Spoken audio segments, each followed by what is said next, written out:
Bienvenido, usted está viendo UPL 360, qué bueno que está con nosotros César. Es un gusto estar con usted, doctor Saldívar, para tratar un tema tan interesante.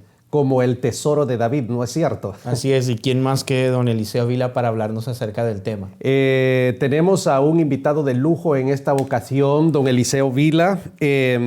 Cursó estudios de Teología y Ciencias Económicas y Periodismo, y en 1992 pasó a formar parte de la dirección de la editorial CLIE. Actualmente es su presidente y nos encontramos honrados de tener a don Eliseo Vila con nosotros, César. Es un privilegio tener un experto en la materia. Exactamente, entonces vamos hasta Almería, España. Don Eliseo, muy bienvenido al programa El Tesoro de David que tenemos hoy con usted.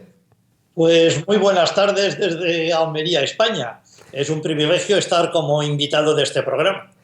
Pues muchísimas gracias por estar con nosotros, César. La gente no puede cambiar el canal de televisión, definitivamente. No, va a ser muy enriquecedor el tema que vamos a estar dialogando en esta ocasión. Absolutamente. No se vaya, quédese con nosotros. En el próximo segmento iniciamos a hablar sobre el tesoro de David.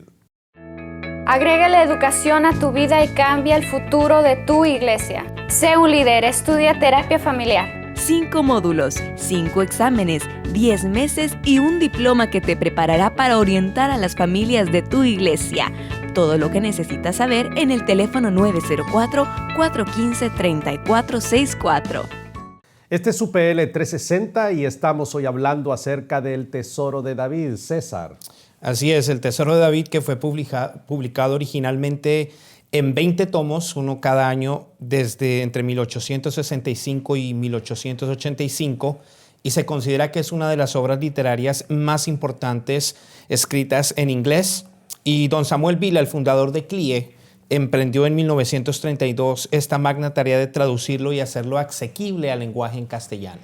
Así es, y estos son comentarios sobre el Salterio hebreo y fue efectuado originalmente por quien fue llamado el príncipe de los predicadores, don Carlos Spurgeon. Carlos Spurgeon. Pero ¿por qué no le decimos a don Eliseo Vila hasta Almería, España, que nos cuente esta historia de cómo surge el tesoro de David? Don Eliseo, le escuchamos. Bueno, el Tesoro de David, como ustedes han explicado, fue la obra magna de Spurgeon. ¿Por qué le puso el nombre del Tesoro de David, The Treasure of David en inglés? Pues yo pienso que lo eligió intencionadamente, por dos razones. En primer lugar, porque el libro de los Salmos es un verdadero tesoro dentro de la Escritura. Y en segundo lugar, porque, como decía Atanasio de Alejandría, pues el libro de los Salmos es un tesoro de naturaleza muy especial. Es un jardín en el que abundan no solo todas las demás flores de revelación de la Escritura, sino de una forma especial, cantadas con el alma humana. Otra cosa sería el subtítulo, que nosotros le hemos puesto, la revelación escritural a la luz de los Salmos. La razón del subtítulo es porque Spurgeon no solamente comentó los Salmos, a través de los Salmos comentó toda la Biblia completa. Yo les puedo decir que en el Tesoro de David no hay un solo versículo importante de la Escritura que se quede sin comentar. Muy interesante lo que nos dice don Eliseo, ¿no es cierto? Así es. Tengo entendido que en el Tesoro de David, el escritor, Carlos Spurgeon, no solamente incluye su exégesis personal acerca de los textos, sino que incluye la exégesis y el pensamiento de una infinidad de escritores muy importantes a través de la historia. ¿Qué nos puede decir sobre eso, don Eliseo? Pues absolutamente. Desde el siglo II, desde Orígenes, Tertuliano, Hipólito, pasando por los padres de la Iglesia de los siglos IV y V, Agustín, Juan Crisóstomo, pasando por los reformadores, pasando por los escritores puritanos, hasta el siglo XIX, Spurgeon recopiló todo lo mejor que se había dicho a través de los Salmos y de los versículos importantes de la Escritura relacionados con los Salmos. Esto yo lo he ampliado con más autores, con notas al pie. El texto de Spurgeon ha quedado intacto, pero lo he ampliado con más notas de los autores de los siglos IV y V, y además lo he ampliado con comentarios y notas exegéticas actuales del siglo XX. Por ejemplo, comentarios de José María Martínez, comentarios de Francisco da Cueva y comentarios, incluso notas exegéticas o opiniones de grandes exegetas del siglo XX como Luis Alonso Chequel o Joachim Kraus de la Iglesia Reformada. Bueno. Yo creo que la edición actual española completa, y luego podemos hablar de por qué digo completa, porque lo que hizo mi padre no fue más que un resumen. La edición completa tiene mucho valor añadido, supera cualquiera de las ediciones que se han hecho en inglés. Interesantísimo. Solo pesos pesados mencionó don Eliseo ahí, ¿verdad? Francisco La Cueva, José María Martínez, pesos pesados. Ahora, César, claro, para nosotros esto no tiene ningún problema, pero habrá gente que nos está viendo por la televisión y se pregunta, ¿y quién fue Spurgeon? Sí, claro, para ellos tenemos que hacer una breve explicación. Sí. Bueno, Spurgeon, Charles Haddon Spurgeon, como se llamaba realmente, fue un joven inglés de provincias que nació en 1834, primera mitad del siglo IX. Era muy aficionado a la lectura, se veía 6 libros a la semana y un día se encontró por una tormenta de nieve que tuvo que entrar en una pequeña capilla metodista y le tocó el corazón el versículo que predicaba el predicador y decidió consagrar su vida al Señor. Solamente leyendo libros, no estuvo en ningún seminario, empezó a predicar y sus mensajes gustaban tanto que una de las principales iglesias de Londres, New Park, le eligió como pastor. Y bajo su predicación, la congregación creció de una forma exponencial, de forma que tuvieron que trasladarse a un lugar público, el Surrey Music Hall, con 10.000 personas, hasta que un día que desgraciadamente alguien gritó fuego, hubo una estampida y hubo 7 muertos. Pero Spurgeon era un hombre tenaz, un hombre que se recuperó, edificó el Metropolitan Tabernacle, que todavía está vigente en Inglaterra, todavía se predica allí, y predicó durante años y años a más de 6.000 personas, varios días a la semana, cada día varios sermones. Ahora, ¿cuál era su secreto? Pues yo les diré, en la Inglaterra clasista de la época victoriana se dirigió su ministerio a las clases sociales marginadas. Spurgeon solía decir, Dios me ha llamado a predicar su palabra a lo vil y menospreciado de este mundo. Que sirvan otros a sus clases sociales si eso entienden que es su ministerio. Yo tengo que anunciar el Evangelio a las ovejas que el Señor me ha encomendado. Sin lugar a dudas, tenemos a un erudito en el programa de hoy, César, estamos honrados. Cuando tú vayas a Londres, en la estación Elephant and Castle, ahí te bajas y ahí muy cerca está el tabernáculo de Spurgeon, una iglesia vibrante, porque en Inglaterra las iglesias protestantes han experimentado un descenso increíble, pero esta iglesia es una iglesia vibrante, la iglesia de Spurgeon, un legado espectacular. Bueno, yo les puedo decir que Spurgeon fue un hombre muy avanzado a su época. Sin se duda. opuso a la esclavitud, defendió los derechos de los trabajadores, defendió los derechos de las mujeres. Bueno, yo creo que con razón su liderazgo y sobre todo sus extraordinarios sermones le valieron el sobrenombre de príncipe de los predicadores en su época. Yo creo que hoy sí ya le quedó claro a la gente quién es Spurgeon. ¿quién es Carlos Spurgeon? Definitivamente. Sí, sí. Muy bien. Don Eliseo, lo están escuchando un incalculable número de pastores en todo el mundo, de líderes, de personas que aman la Biblia. Este es un programa supremamente educativo. Quisiera pedirle que por favor nos dijera por qué, cuál es el valor que tiene esta obra literaria. Pues mire, se lo voy a decir. Yo creo que el cristianismo evangélico, tratando de alejarse de la Iglesia católica, que como ustedes saben admite 2 fuentes de revelación, la Biblia y la tradición o magisterio de la Iglesia, cometió el error de alejarse con exceso de la historia de la Iglesia, es decir, de lo que yo llamaría la hermenéutica histórica.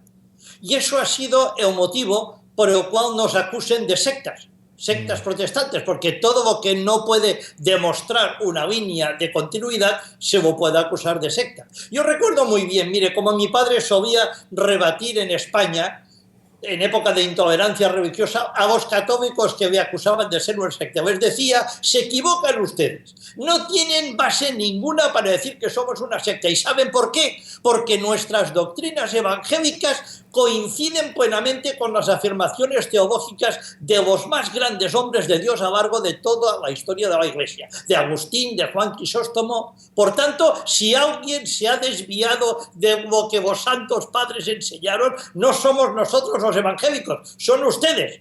Y este sí que es un argumento contundente a la hora de rebatir a los que nos califican de secta. Pero claro, yo les podría decir, y eso, que los escritos de los padres de la Iglesia coinciden con nuestra doctrina evangélica, ¿esto se puede demostrar? Pues sí, señor, se puede demostrar. Y Spurgeon se dedicó a demostrarlo a través del Tesoro de David, porque, como muy bien usted ha dicho, incluyó no solo su propio comentario, sino el comentario de todos los autores que escribieron sobre los salmos desde el siglo II hasta nuestros días. Spurgeon incluye comentarios de Tertuliano, incluye comentarios de Agustín. Mire, el Tesoro de David, hay más de 1000 comentaristas cristianos de todas las épocas. Ya. Si un pastor quiere saber exactamente cuál ha sido la tradición hermenéutica evangélica sobre un texto bíblico en concreto, sobre un pasaje, sobre una doctrina, sobre cualquier tema en particular, el Tesoro de David es la herramienta que necesita. No tiene más que consultar los índices, buscar el versículo de la Biblia que quiere saber y sabrá cuál ha sido la tradición evangélica de interpretación desde el siglo II hasta el siglo XX. Y no hace falta que les diga que esto es una obra de consulta fenomenal. No hay ninguna otra obra que aporte esto. Pues muchísimas gracias, don Eliseo. Vamos a una pausa, César. No se vaya, este es UPL 360, ya regresamos. Agrégale educación a tu vida y cambia el futuro de tu ministerio. Estudia la licenciatura en teología. Pastor, líder, la nueva generación es gente que va a la universidad. ¿No quisieras tú también agregarle educación a tu ministerio y cambiar tu futuro? Estudiando será la única forma de responder a los desafíos que enfrenta nuestra sociedad.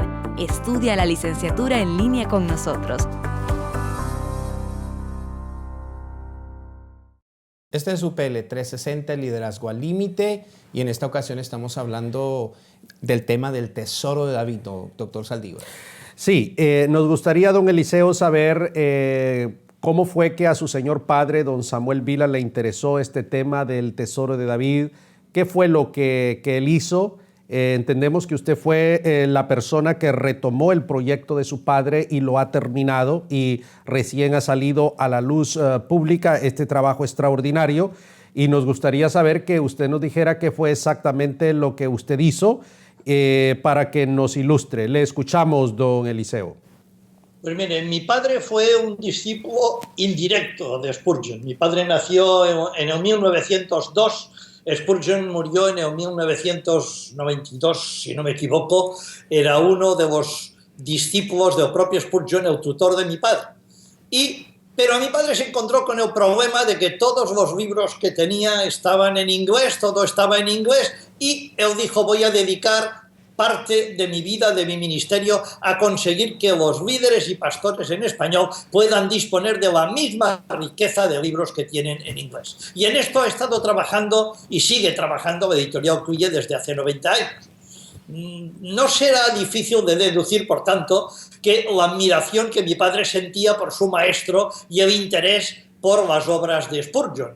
Por eso Cluye se dedicó a traducir los sermones de Spurgeon, ya tiene publicados 2 volúmenes, y especialmente la ilusión de mi padre era que estuviera disponible en español en el Tesoro de David. Y él empezó el trabajo. Pero por desgracia, la época turbulenta en que mi padre tuvo que vivir, de guerra civil y de posterior intolerancia religiosa en España, la falta de medios, limitaron un proyecto que era gigantesco. Por tanto, tuvo que conformarse con sacar 2 tomos pequeños que no eran más, no llegan al 5% de lo que era la obra original de Spurgeon. Cuando mi padre murió, pero fueron muy bien aceptados, tuvieron muy buena aceptación. Pero mi padre seguía insistiendo que había que sacar la obra completa. Entonces, cuando mi padre murió y yo me jubilé del día a día de la editorial CLIE como director, ahora sigo de presidente, me dediqué a trabajar en esta obra para cumplir el sueño de mi padre.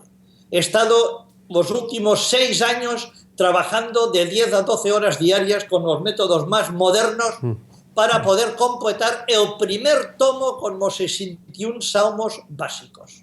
El segundo tomo, en el que actualmente estoy trabajando, como ya tengo los patrones y los sistemas, espero completarlo en unos 3 años para final del 2018. Pero lo que sí quiero dejar muy claro es, porque en esto ha habido mucha confusión, es que los 2 tomos que consiguió sacar mi padre en vida no eran más que un pequeño resumen del Tesoro de David. No es comparable en absoluto con la edición actual, que no solamente incluye todo el texto en inglés, sino, como os he dicho, es completa y ampliada con muchas notas al pie de página. Increíble. Entonces, 6 años trabajando de 10 a 12 horas diarias. Y ahora está trabajando en el segundo tomo. Increíble. Esto es lo que hacen los académicos. Y sin lugar a dudas un aporte espectacular. Ahora, una pregunta, porque David no escribió todos los salmos, entonces a este se le llama el Tesoro de David. ¿Qué ocurre con los salmos escritos por otros autores, don Eliseo? Bueno, los salmos están ahí. Ahí entraríamos en el problema hermenéutico y en la crítica bíblica y de interpretaciones. Usted sabe que los padres de la Iglesia entendían de que prácticamente todos los salmos habían sido escritos por David, salvo algunas excepciones, y también de que Cristo estaba prácticamente en todos los salmos. Los padres de la Iglesia, fíjese, veían a Cristo hasta en los títulos de los salmos, ¿no? Pero entonces Spurgeon siguió en esta misma línea, aunque Spurgeon en algunos casos hace algunas distinciones y explica en sus introducciones a los salmos si el salmo fue escrito por David o no. Esto lo explica, rebate incluso en algunos casos si él está de acuerdo o no con el autor. Yo he añadido algunas cosas más en las notas de interpretación actual, pero obviamente Spurgeon puso el Tesoro de David porque él cree que la mayor parte de los salmos, siguiendo los títulos, fueron escritos por David. Muy bien. Sería interesante que le pidiéramos a don Eliseo que escogiera un salmo y nos lo desmenuzara. Así es. Usando todas las técnicas que él ha utilizado para estudio, quizás para un ejemplo, una prueba, digamos, a toda nuestra audiencia e interesarlos para que compren y estudien esta monumental obra. ¿Qué salmo le gustaría hablarnos, explicarnos alguna de sus riquezas, don Eliseo? Tenga toda la libertad en este asunto. Bueno, pues le podría hablar realmente de muchas cosas. Yo diría el Salmo 103, por ejemplo. ¿Qué dice el Salmo 103? El Salmo 103 es un salmo fantástico. No dispondríamos de tiempo en el programa para que yo les pueda explicar el Salmo 103 entero. Pero mire, para que vean lo que es el Tesoro de David, solamente voy a hacer un ejemplo. Creo que es el versículo 8 del Salmo 103, donde dice: misericordioso y clemente es el Señor, lento para la ira y grande en misericordia. Si vamos al Tesoro de David y vamos al análisis del texto hebreo, vemos que esta palabra lento para la ira en el hebreo original dice largo de nariz. ¿Largo de nariz? Largo de nariz. Eso es lo que dice exactamente el texto hebreo. Largo de nariz. Y esto se repite en otros salmos, como en el Salmo 18, cuando dice del Señor que humo salió por su nariz. Mire, los hebreos tenían la idea antropomórfica de que la persona, la ira, era un fuego que llevaba dentro. y que cuando la persona se airaba, este fuego salía por las fosas nasales en forma de fuego o de humo. Por eso vemos en el Salmo 18 de que el Señor está airado, humo salió de su nariz, la ira estaba dentro. Por eso dice largo de nariz. Entonces, este es el concepto que tenemos que hacer de interpretación. Evidentemente, los que han traducido nuestras Biblias no han traducido literalmente el hebreo, largo de nariz. ¿Qué traducen? Misericordioso y clemente es el Señor, lento para la ira. ¿Por qué? Porque lento para la ira es el equivalente del hebreo largo de nariz. Esto es lo que quiere decir largo de nariz en hebreo, sería lento para la ira en castellano. Tenemos que hacer una pausa, don Eliseo. Muchísimas gracias. Impresionante, ¿no? Extraordinario. Vamos a una pausa, César. No se vaya, ya regresamos. Este es UPL 360. Las tendencias y nuevas tecnologías del mundo demandan un liderazgo efectivo en nuestros ministerios. ¿Estás listo para afrontarlo? Universidad para Líderes ha creado la modalidad que llevará a tu iglesia a un nuevo nivel, Tu Campus. Es la plataforma para desarrollar integral y efectivamente la visión que Dios ha puesto en tu ministerio. Fundar un campus UPL en tu iglesia es muy fácil. Ingresa a universidadparalíderes.com, llena el formulario con tus datos y comienza a desarrollar el ministerio como nunca lo creíste posible. Este es UPL 360, Liderazgo al Límite, y estamos hablando del tema El Tesoro de David. Doctor Saldívar, qué interesante. No, hemos aprendido de largo de nariz, ¿verdad? Lento para la ira, grande en misericordia. Pues estamos complacidos de tener al erudito profesor don Eliseo Vila con nosotros, presidente de la editorial CLIE de España. Él está en Almería ahora. Don Eliseo, usted nos ha dicho que esta es una obra monumental. No existe otra en el idioma castellano, ha superado a la versión original de inglés. Entonces, ¿cuáles son los elementos para fundamentar estas aseveraciones? Bueno, yo diría que en primer lugar lo que hemos procurado, y en esto tengo que decirles que me ha ayudado mucho mi hija, que es especialista, licenciada en literatura comparada, hemos intentado que los comentarios de más de 1000 autores distintos repartidos a lo largo de 20 siglos de historia llegaran a los lectores de habla hispana en un lenguaje actual del siglo XX comprensible, pero manteniendo el fuego de la palabra que sin duda tenía cuando ellos los predicaron o los escribieron. Hemos tratado de que Agustín, Juan Crisóstomo, Lutero, Calvino suenen a los oídos del lector del siglo XXI como si estuvieran predicando en español. No ha sido tarea fácil, pero creo que lo hemos conseguido.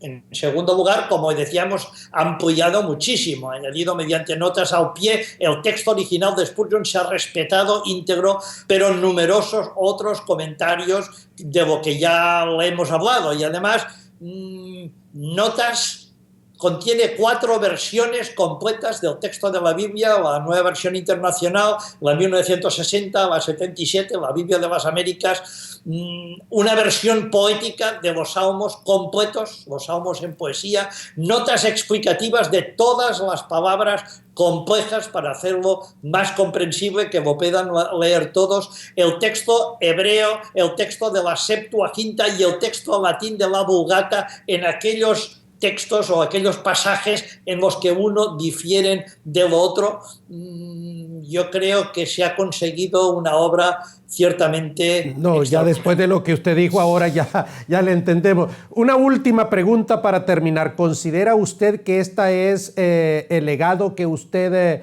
quiere dejarnos, don Eliseo? ¿Esta es su obra magna para la humanidad?